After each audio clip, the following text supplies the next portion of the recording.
The star of this card is the Honeybee Lovely Layers Amaryllis die set. It creates a layered flower in a pot or burlap bag. You can download this labeled image of the die set from valleyhopepaper.com. The prompt for today's card is Frosted Floral, so I've used 4 shades of pink glitter paper to cut out my amaryllis flowers. This is Recollections glitter cardstock pink hues. The anthers will be white glitter paper. That's also from Recollections. I've also cut out the base and the stamens in accent opaque. I'm edging all the layers except the white anthers with a pink Tombow marker. This will help the layers stand out from each other. If I'm worried about slipping with the marker, I color the edges from the back side. On this glitter paper, it doesn't matter that much. Here's the flower I've already put together. You can see that the base layer is the darkest shade of pink, and each successive layer is lighter, ending with the white anthers. I'm finishing up with coloring the entire front of the accent opaque stamens, in addition to edging them. The reason is that I'm going to put them behind the stamens that form part of the third layer of the flower. That will lift up the stamens and anthers to emphasize them even more. Then I'm gluing all the layers together, starting from the top. This small roundish part goes on top of this long bit.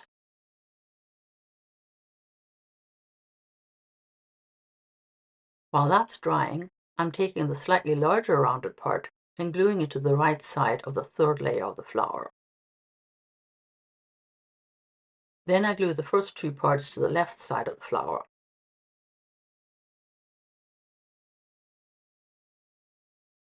Next, I glue this part onto the second layer of the flower, and then that goes on top of the first layer.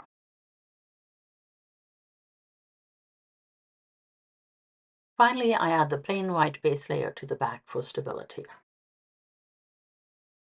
Only the anthers and white glitter paper are left. Having put together a few of these flowers now, I can say that it doesn't really matter how you place them. I was not consistent, and as you can see, all the flowers still look great. I've cut out the other parts of the Lovely Layers Amaryllis die set in accent opaque. Starting with the pot, I'm going to ink blend it in Distress Oxide Kitsch Flamingo. That color complements the pink glitter papers. To create a sense of depth, I'm adding picked raspberry to the edges.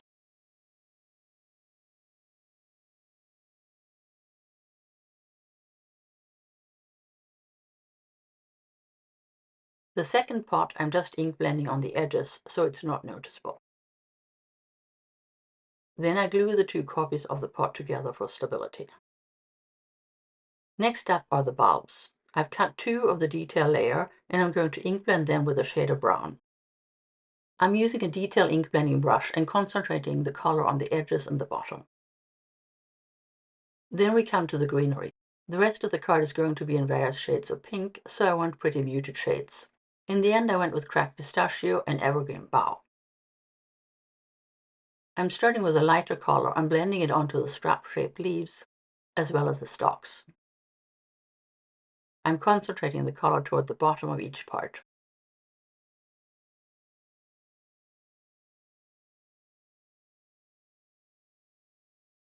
Then I'm adding a little bit of evergreen bough at the bottom for more depth. I'm going to need the background before I can put my color die cuts together. I'm using the Honeybee Good Tidings snap set and Honeybee's double-stitched ovals. These nesting double-stitched ovals are super useful. It has faux stitching on both the frames and the inset pieces. It would be great for creating shakers too. I've cut out a blush frame. It's going to frame a background that's slightly paler blush. These are the 2 lightest colors of Recollections 110 pounds ballerina cardstock pack.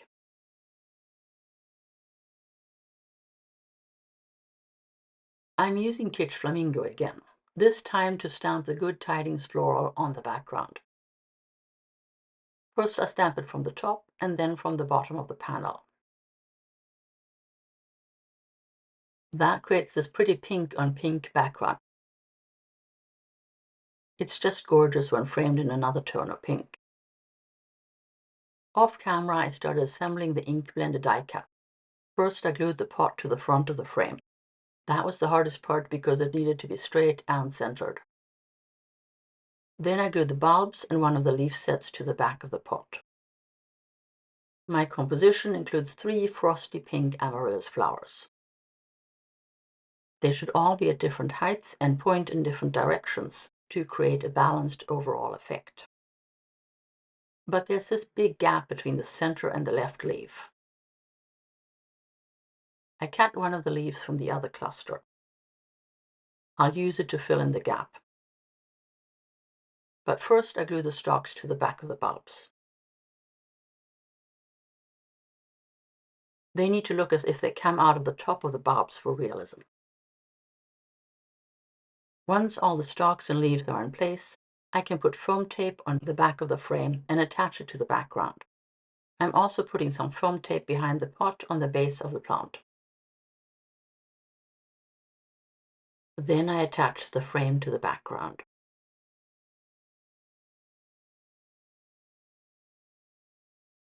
I'm also adding glue to the top of the stalks and some of the leaves so they're securely attached. Then I put foam tape and glue on the back of the flowers so that they're level.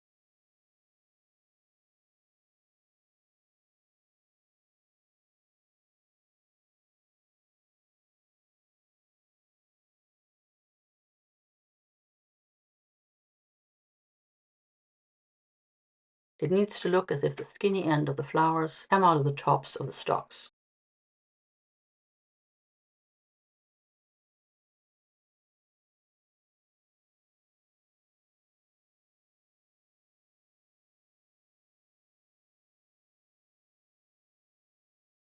That's the main part of the card done. Now I just need a sentiment and maybe some bling. I have a little jar of sentiments on my desk. This is supposed to be a holiday card, and I like this sentiment that says Christmas wishes. The small size doesn't interfere with the star of this card, the pretty Amaryllis. But I don't want to introduce gold into this pink card. Fortunately, I have pink glimmer foil. The Christmas Wishes sentiment is one of 14 in Spellbinder's All You Need Sentiments Glimmer set. There are 2 plates with 7 sentiments each and a die that cuts them all out. I did this with satin pastel pink foil.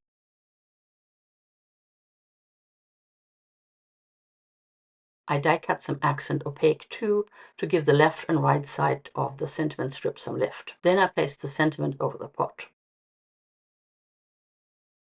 I folded my card base and adhered the finished card front to it. It's pretty, but it needs some more shine. The flowers look a bit lonely. I have a lot of embellishments, but none really match the symphony in pink, so I made my own. I got this cheap confetti die off Amazon. It creates perfect circles in 3 different sizes. I don't often buy no-name dies because I want to support the small businesses in our industry. Cheap no-name dies are often rip-offs of original designs. But the only brand I know of that does confetti dies is Hero Arts, and they don't have circular confetti. So I don't feel too bad about buying and using this die. I die cut it from all the glitter papers I've used on this card. Then I placed various pink dots around the flowers and the sentiment. The pot also got 2 rows of white dots. And that finishes today's card. I hope you enjoyed it. You can find links to everything I used in today's card in the description box below, as well as in my blog post on valleyoakpaper.com.